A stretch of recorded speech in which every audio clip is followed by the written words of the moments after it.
Howdy folks, hope you're all having a good one, and welcome to something extremely different here in World of Warships with Rear Admiral Jingles. This is a brand new temporary game mode, the Unbreakable line. Well, I say brand new. It's been running for about 2 weeks, and it has about 2 weeks left to go. It's a 7 versus 7 game mode, and taking part today in the Japanese Tier 9 destroyer, the Kitakazi, is Capybara. First thing that you might notice is a little strange is what is this new buff that's just appeared in the middle of the screen?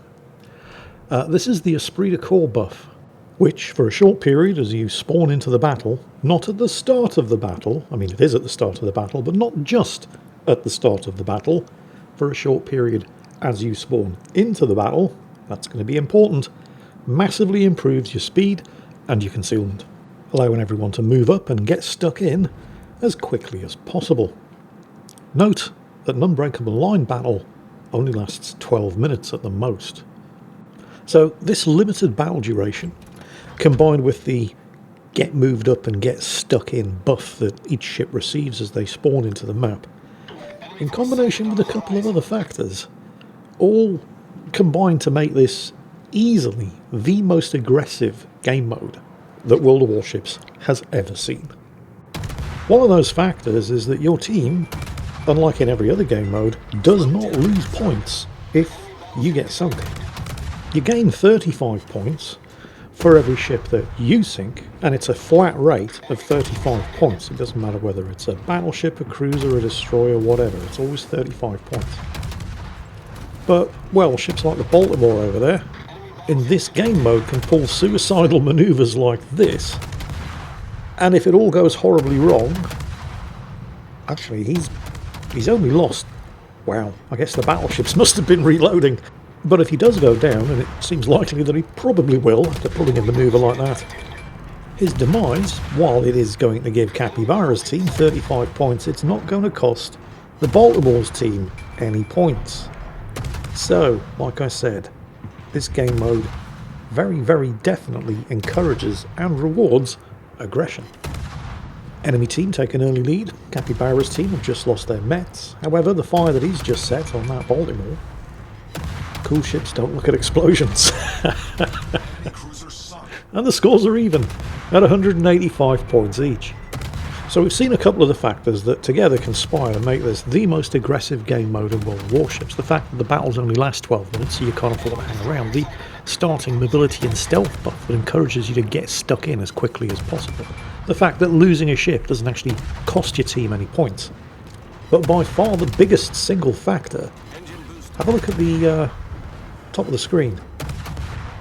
Aren't both teams down a cruiser? Well, they were. The single biggest difference in an Unbreakable line battle compared to, well, every other game mode in World of Warships, you don't stay dead in Unbreakable line. 15 seconds after your ship is lost, you respawn outside the map. You get that Esprit de Corps buff again, so even though you respawn outside of the map border, you can get back into the action relatively quickly, and the fight goes on. And it's clear that they have actually thought about how this is going to work, because if not for one thing, it would be very, very easy for one of these battles to be over in 5 minutes. And then we end up in the world of tanks situation, where battles are technically supposed to last 15 minutes, but realistically they tend to last around about 8, and sometimes they can be over in as little as 4 or 5. Which is fine for the veterans, because they're just farming kills and damage. But the new players don't have time to learn anything. And that would have been the case here in Unbreakable line. Except for the respawns. Unbreakable line doesn't tend to last the full 12 minutes, but it's certainly not over in 5. Most battles tend to end at around about the 10-minute mark, with one team reaching 1,000 points before the other. If a battle does hit the 12-minute timer, then whichever team is furthest ahead on points is declared the winner. But what never happens in Unbreakable line is one team runs out of ships. Infinite respawns. This really does seem like the ideal battle mode for the Kitakazi here, because this isn't the first Kitakazi replay that we've seen in the last week. In fact, the last World of Warships video that I published was also a Kitakaze, but under completely different circumstances to this. That poor Kitakaze was having to do things that the Kitakaze is just not that good at. Sneak around, contest caps, try to outspot other destroyers. Based on how his game played out, it was surprising that he managed to do as well as he did. Ain't none of that shit here.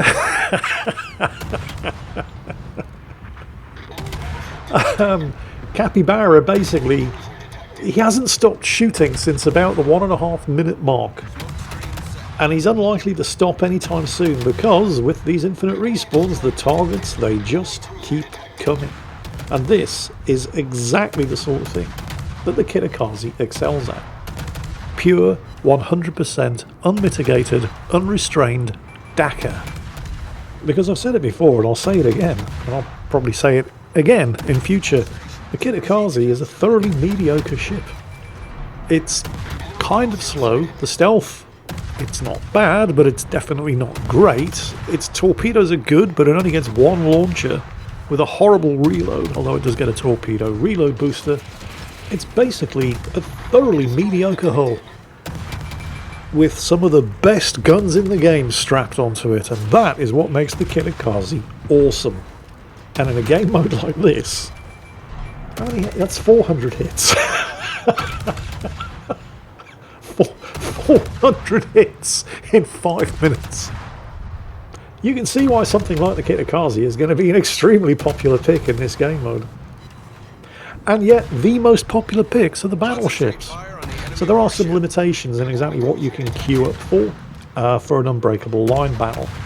Each team can have up to 4 cruisers, 3 destroyers and 3 battleships.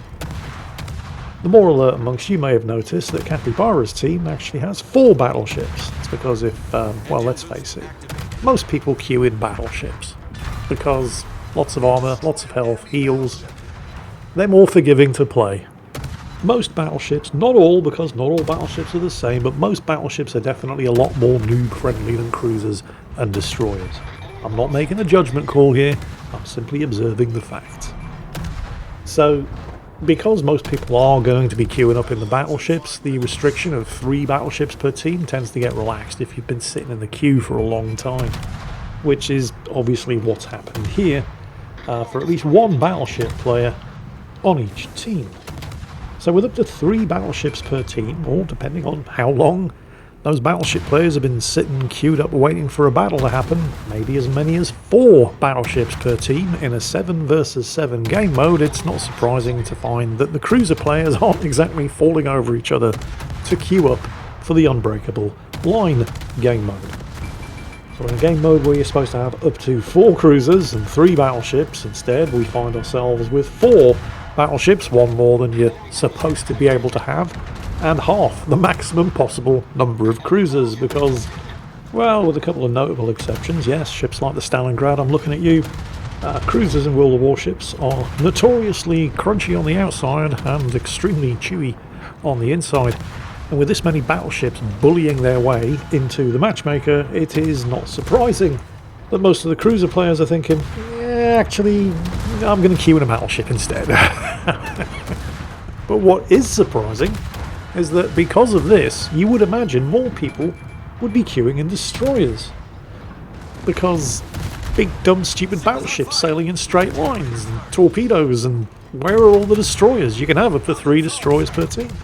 And yet, certainly in this match, both teams only have 1. You'd imagine that with this many battleship players hogging the matchmaker queue, that the destroyer players would be falling over each other trying to queue up and get in and torpedo them all. And yet, well, certainly in the case of this battle, that just does not appear to be the case. Which is very surprising, because the other thing about the Unbreakable line game mode, another factor which, frankly, I can't believe Wargaming are allowing, because it does allow you to stack the odds ludicrously in your favour by cherry-picking the perfect team composition. You're able to enter this game mode in a division of up to 4 players. That's right. It's a 7 versus 7 game mode, and you can have 4 player divisions. More than half of the team can all be in a division, coordinating amongst each other on voice comms, picking ships that complement each other. You know, one in the radar cruiser, two in the destroyers, one in the secondary brawling battleship, working together actually as a team, because teamwork is the single most overpowered consumable in this game. It's only a matter of time before Wargaming figure out how to monetize it. And yet, bizarrely, there's only one division in this entire battle, and it consists of just 2 players. It's on Capybara's team. The enemy team don't have a single division. North American server, what's going on? Do you people just not have any friends? I mean, I know that's not true. I don't know, you explain it. Capybara's team with a 200-point lead. Capybara just racked up his 5th kill. You don't get things like Kraken Unleashed in this game mode for what should hopefully be obvious reasons. There it is, 1,000 points. Wow. 10 minutes, roughly, more or less? That seems about right. That's 1,074 gun hits in 10 minutes. Oh my god. I predict that we're going to see a sudden influx of Kitakazes, Hallens, Harugamos, all of those ultra gunboat destroyers appearing in this game mode.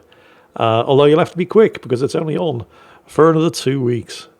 It's 2,500 base XP there for Capybara in the Kitakazi in the Unbreakable line. Hope you all enjoyed it, and as always, take care, and I'll catch you next time.